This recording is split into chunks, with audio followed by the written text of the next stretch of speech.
وهلا بقينا لقينا اخوانه عبد الرحمن الدحيسه الذي عضو مجلس احمد صلاح تواصل مع الشيخ احمد صلاح المقبلي واسمه قالوا بدو الولد نطلعه قالوا عن سلمه للدوله سلموا للدوله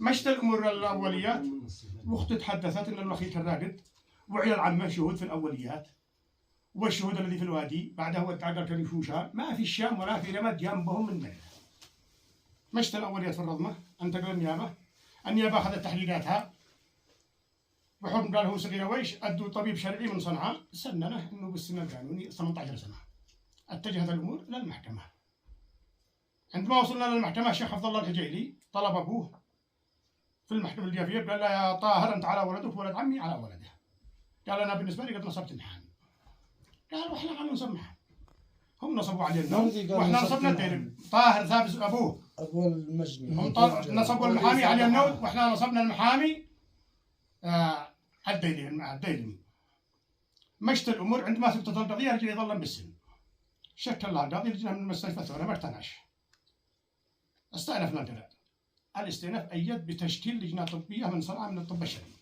جاء الطب الشرعي اثبت انه كامل السن القانوني سطر الحكم يعني سنه جلسنا مدافعات وسنه بدل ما كانوا ينتجوا الحكم قالوا للقاضي يا قاضي اخر القضيه واحنا ندخل وساطه قبليه لا ما هي اجلوا الحكم سنه لا ما نطقوا فيه نطقوا بالحكم بدل ما يتوجه يصير يجي وساطه توجه فعل طع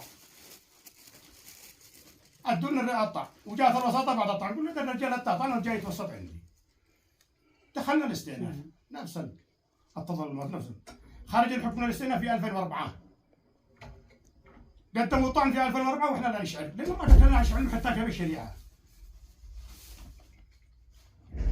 بعدها منتظرين عجل الحكم هنا 2005 2006 2007 حدثت قتل هنا في القريه هذه واحد من ثاني من قريه ثانيه هو دخل قتل بعدنا اعدموه سرين عين الحكم قلنا حكمه كيف اعدموا هذا الرجال واحنا ما خرجوش حقنا قالوا الحكم عادوا ولدهناهم قالوا لنا من عيب الصلح قلنا احنا ايش دخلنا؟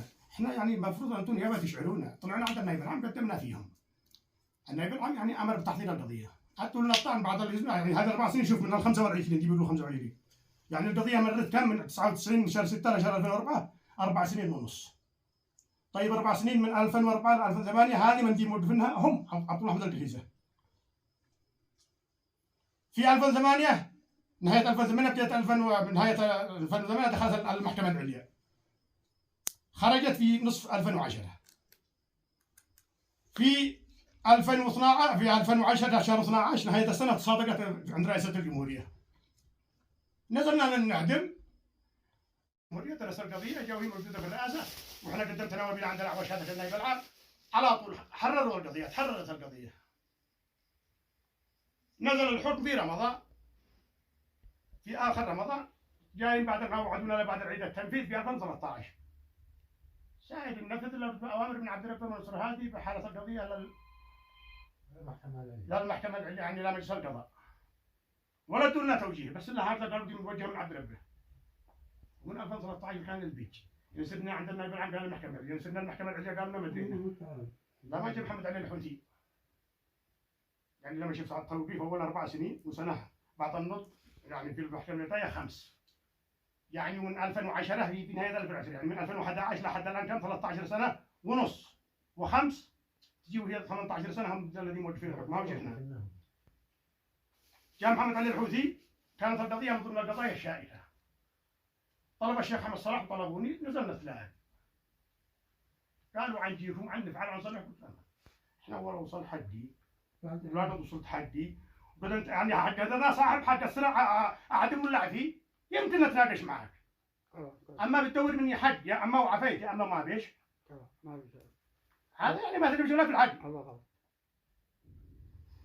كيف القصة؟ قال الحوثي تدخل لك مهله 20 يوم يمكن العام في إب يمكن في الزكاة والقضايا راجع أبوك وأمك زيد شوف راجعنا بعد 20 يوم يوم جو لا يريم عندما الموري هذا قلنا له هذا الخطر ما بشيء ينزل حكمنا وعينزل بي والله والميدان كتب الله القصاص الحياة والموت بالأول والأخير والله ما أقدر أجزم أن أنا أعدمه ولا أقدر أجزم أن أنا أعديه لأن الحياة والموت بيد الله سبحانه وتعالى هذا شيء ما قدر ما تقدر إن أراد الله بحياته عينزل الله الرحمة وعن فيه.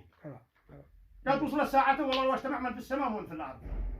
وهذا حق من حقوقكم والأمر لا. وجه الحوثي بالقضية نزلت قبل رمضان العام. مش فيها يعني تدها سنة و4 شهور. وصلت بعد في رمضان نزلت، وصلنا بعد العيد الصغير العام مثل هذه الأيام قبل العيدين. دخلنا قالوا والمساطة حق علي عبد الله صالح ما ادوش الاصل ادونا الله الصورة. يعني من ورجعوا يلعبوا من جديد. ولا حتى الان صرت لا في شعبان عادوا صيح برضه وانت ايش دخلك وكذا النهاية. وش قلت له انا اخوال المجميع علي. هاي بشغل قال ما لك دخل خلاص ادينا كبي على الدين ما قدر. من شعبان لحدنا ما يعني يقول له عن سر عين الحين بعد العيد.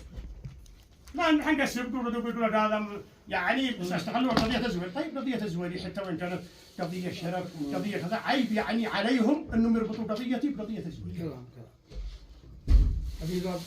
وعيب عليه أنه يحكم علي أن أنا ظالم ولا الذي يجي يتكلم أنا شريعتي 7 سنين فقط لا غير. باقي ليس مستعد أدي لك المستندات أن التوقيفات كلها من عبد الله محمد البحيزة والمحافظ من رئاسة الجمهورية يعني عبره 4 توقيفات مدوها من رئاسة الجمهورية. عسى الله ما يقولوا لي هذا بيشاري وانا عسكري ما حدش يعني سلطة عجل ولا نوصل باب الرئاسة طردونا من الباب. الآن المسألة يا سيدي وعيني احنا ايش نشتي نوصل حقنا بالنسبة لهذه حياة أو موت هذا بيد الله سبحانه وتعالى. وأقسم بالله لا عندنا اعتراض لو لا عندنا اعتراض ان انا الاول عاد اكون جيم ضمن اللي يسمى. وهذا لكم ان شاء الله انه ولا احنا متعصبين ما بلا نذبح ولا نذبحه. راجع لكم احنا ايش؟ نشتي نوصل حقنا او صل حقي. يعني انتم بتحسوا الحين ان انتم اما بتشارطني يا عفاي يا ما بش. اي شخص هذه هي شوف من يوم القتل اليوم نفس الطريقه. اي شخص يجي يشرط بيديني بهذا اليد اقطع بهذا اليد الوساطه. يا مشت بالوساطه يقطع مجهز. هذا يا سيدي وعين وسلامتك. هذا هو الذي الناس اغلبهم يسمعوا القصه من طرف واحد. تمام. ما نشتي قالوا عيدوا ما جابوا لنا رجاء ما نشتي لا مهجم ولا نشتي غرامه ولا نشتي ديا لكن الميدان وتوجهوا عند ابي والله في ذلك خير. حق قال ماشي قام الحزب قال لا احنا سجلت احنا متفقين ادوا لهم 5 ورقه و6 ورقه جو خيموا. رجع بي قال يا ولد داري ما عادش بوجهها هيا وكاله نزل نفذ الحكم.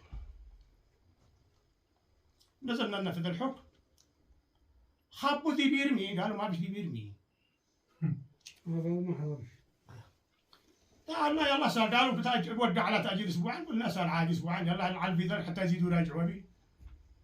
ما مشاش نفس اليوم اللي ردت توقف من السماء ورئيس المحكمة العليا رسمي. وبعدها طلع لنا النائب العام بعد نص شهر من التوقيف اعاد النظر قالوا يرجع الحكم. ما ادري لو بدي توجيه من علي عبد الله صالح باخذ ملف احكام القضيه الى المحكمه الرسميه في 2011 يعني تورد لنا الاحكام مع رئاسه الجمهوريه الى دائره المظالم. ودخل دائره المظالم بعدين كنا نسير ومكنونا منظمه هود منظمه اليونسف منظمه مدرينا والاحكام في الرئاسه كنا نسير والله يطردونا من الباب ما يتقبلونا في الباب. مجرد ما نقول قضيه